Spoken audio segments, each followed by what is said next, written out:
Hey everyone, welcome to Saturday Night Cenobites. I have so many shows now that I forget which title it is. Thanks, quarantine. Um, but um, but what I'm doing with Saturday Night Cenobites is raising funds for my favorite theaters, the Sunray Cinema in Jacksonville, Florida, and also I'm raising funds for the Corazon Cinema and Cafe in St. Augustine, Florida. Um, and they're my favorite, as I mentioned earlier, my favorite independent theaters in Northeast Florida. And so I'm doing everything I can while they remain closed during the current events that's happening outside our windows. Um, but for tonight, I noticed on my very first uh, episode of myself, I had like 10 minutes as compared to others, which were like an hour long. And I kind of breezed through my film career. And for certain, during certain episodes or during certain weeks, I will go into more detail with my five short films. And the first one that I like to share is part of my series called the Exploitation Short Films with Asians at the End of Exploitation. Um, and it was about a movie called The Narcoleptics that I helped make in 2008. It was much of a collaborative effort that was for the Public 24-Hour Film Festival uh, that was brought to us by Pulp, the uh, the old owners of the Pulp had thought about having a film festival in Pueblo, and it took place at the downtown bar, which still exists, but new under new ownership, of course. And the film uh, won the award for best film to watch while stoned, and it was completely accidental, just such as everything that I've pretty much done in life was just fate, just a simple twist of fate. Um, I I guess we I'll go back to where it all started. Um, we were I was trying to find a team to be a part of that night, and help pay the submission fee and stuff like that. And so I just jumped on a team that was my friends Erica, John Mark, my friend Goon. I don't know her real name because she changes it all the time. So we just called her Goon, and my friend Felicia, and I think that was just us five. Um, and Erica had to be at work until 2 in the morning, and we had our topic revealed around I think 5 or 6 p.m. I can't remember, but we were way behind schedule. We were, gosh, 6 hours behind schedule than everybody else. We had no script done, or I didn't. I wasn't aware of the script that was done, or this, or the drawings or whatever that the panels, the storyboards or whatever. I had no clue of anything. I just jumped right in, and so um, none of them, none of us had a camera. And so I think the only reason why I got on board was because I knew that my cousin had a camera. It was like a big old Sony one with like an HDV tape, and we just popped in tapes just to record stuff. It was like one of those cameras, and it was pretty hefty, no one wanted to control it, so I was like, I had to teach myself how to use it, and and so I asked my cousin while Erica was still bartending until 2 in the morning, and I was able to get my hands on the camera, and but I had to wait until he got off work, so he got off work around 9:30 at night. Um, so we started filming this short film that at 2 in the morning, maybe 2:30, we had to go to someone's house. I think it was like Erica's house or John Mark's house, or just brainstorm where we were going. I told my parents what I was planning on doing, and I wasn't gonna be home for like a long time, so they understood. Um, uh, So we filmed at a. We went to the Parkview Church. We kind of just filmed without asking. We just. I like to say that we broke into the church, but we just to sound like a rebel. But we didn't. We just went in there and just shot a church scene. And we went to a different church with some tunnels, like in the field. That was like we threw fireworks. I had leftover fireworks as our pyro. My old house was being constructed to put on the market, just like remodeled and everything. So it looked like very post-apocalyptic. Um, so we had so many of these locations that I had access to, or didn't have access to. We just went for it. We didn't even have a permit. Like most major cities need to have a permit to shoot, but in Pueblo, you don't need one. You just go out there and just film. And we had to have, uh, like, we had a quote we had to use. It was, I sniffed the liquor, which was scotch, and used some of it. It made my head feel worse, but it made the rest of me feel better. Um, and so in the old house of mine, we had a bottle of J&B whiskey, and I didn't know what whiskey looked like. I still don't. I don't drink, and I thought it was clear. And come to find out, it was actually whiskey is brown. Who knew? I didn't know. I don't drink. So I filled it up with water, and I should have. Looking back, I should have filled it up with like iced tea or something, or something brown liquidy. I don't know, Coca Cola, something. Well, not that brown. Maybe add some water to it, lighten it up a bit, make it flat. Who knows? Again, I don't drink. I don't serve alcohol, none of that stuff.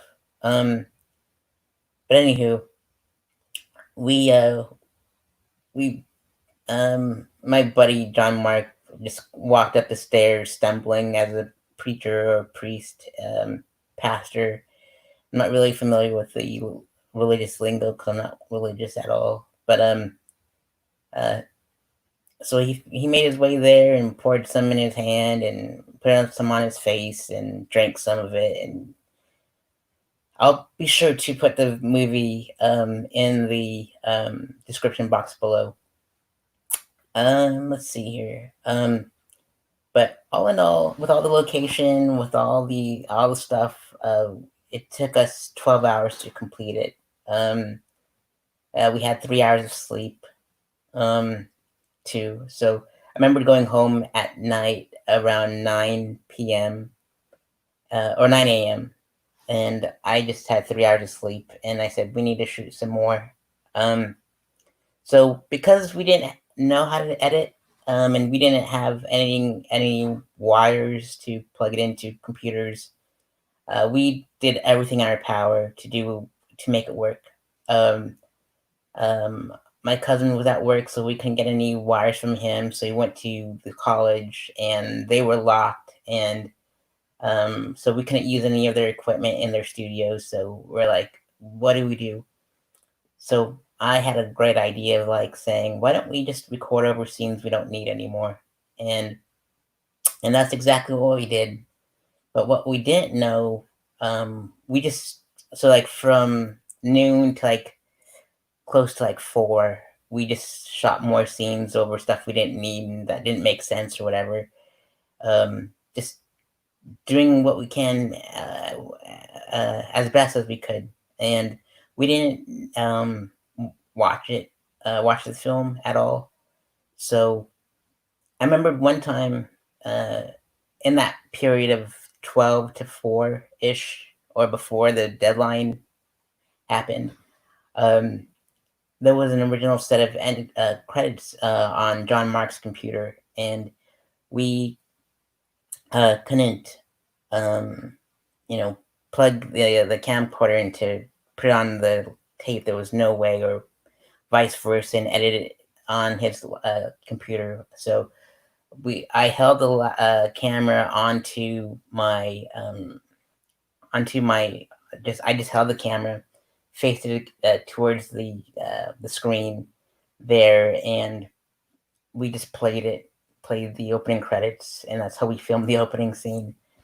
But I had to update the opening credits for this one because we there was images there like Star Trek and stuff like that we couldn't use copyright infringement. So and the music we didn't get permission to use, so I just took it all down. I didn't want to get sued later.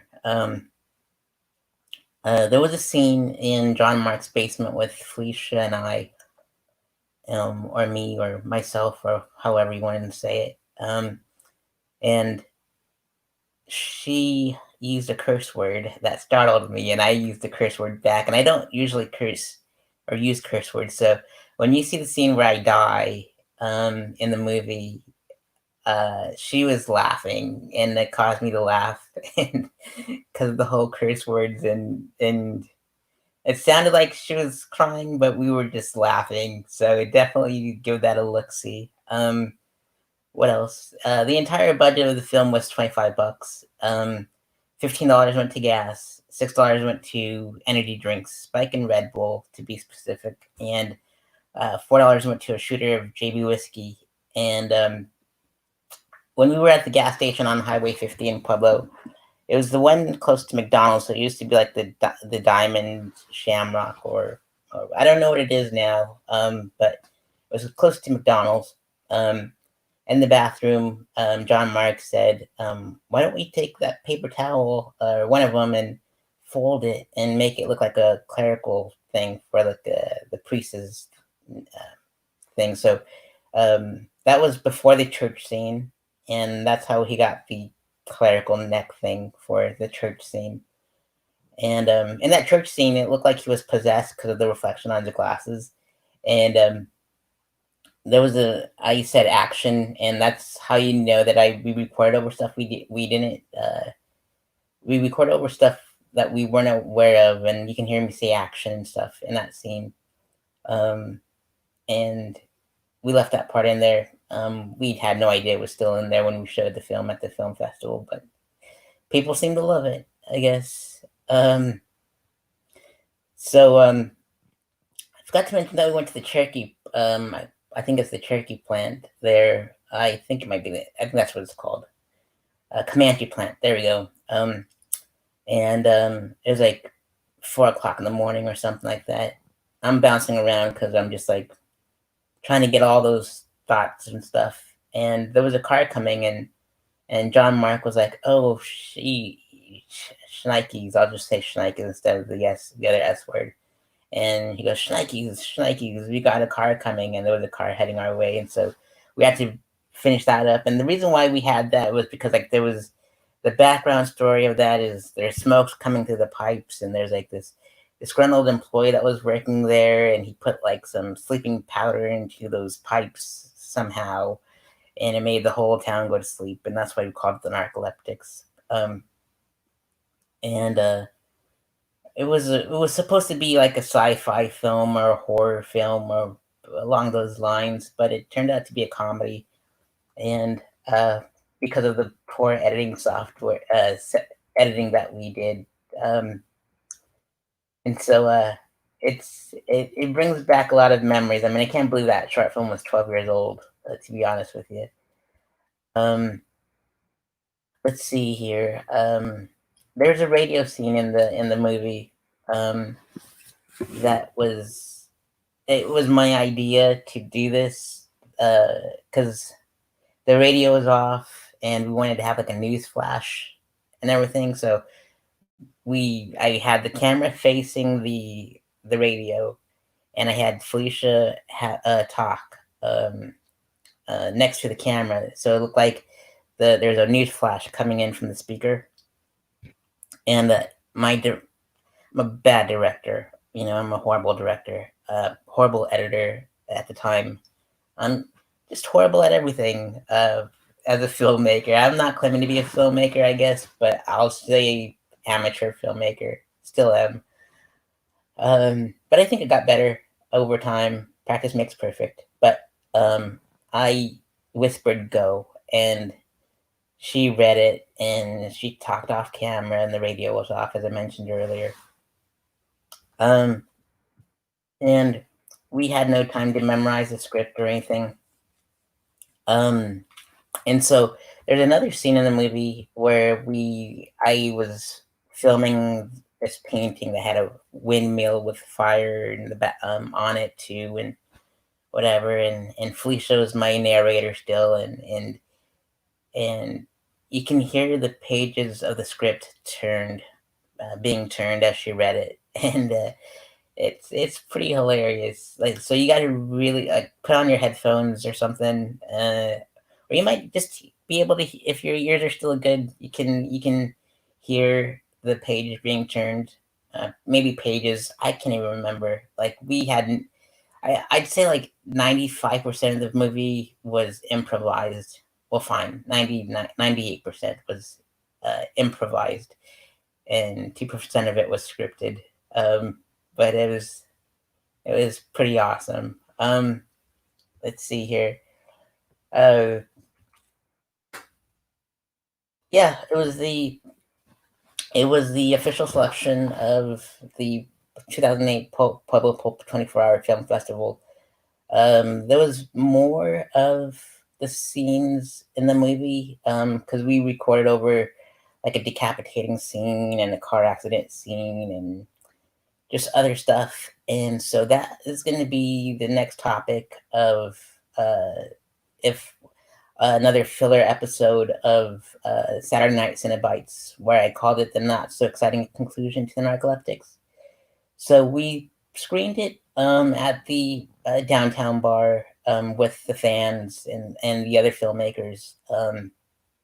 And uh, everybody else was just properly edited and clean. And I felt like we were the Bad News Bears at the festival.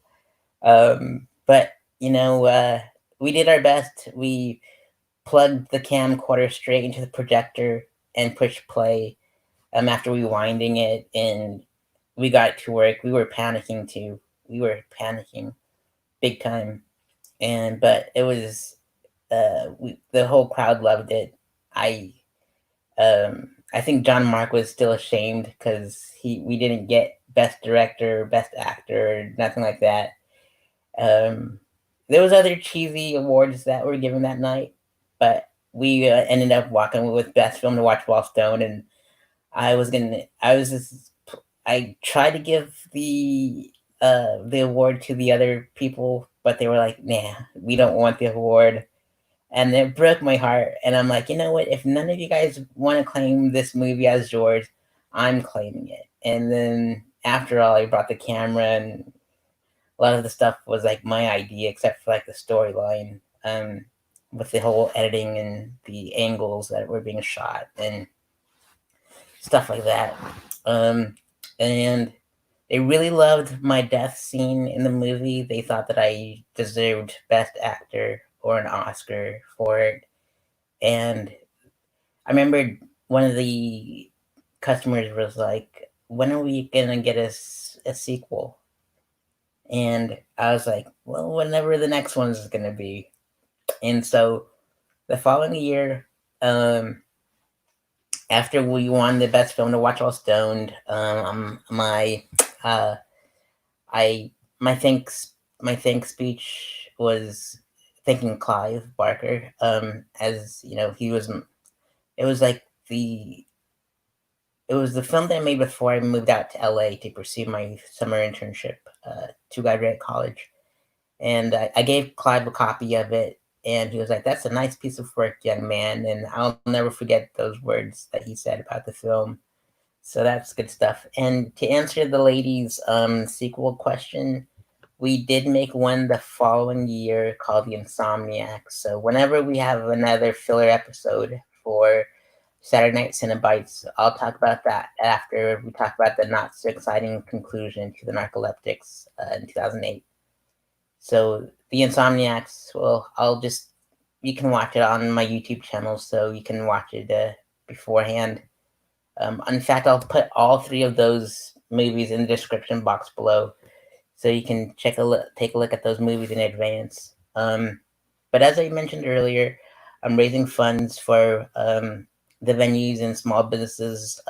That is the Sunray Cinema in Jacksonville, Florida, and the St. Augustine, Florida's Cordon Cinema and Cafe during this time. And I hope you enjoyed this week's episode of Saturday Night Cenobites, the story of the narcoleptics. And I will talk to you all next week, I hope. When next week, I'm hoping to bring on my friend Sean Robbins. And he's going to be talking about his movie. He's based out of Daytona Beach. So give me a follow, like, subscribe this video if you like it. And yeah, see you next week. Thanks for tuning in.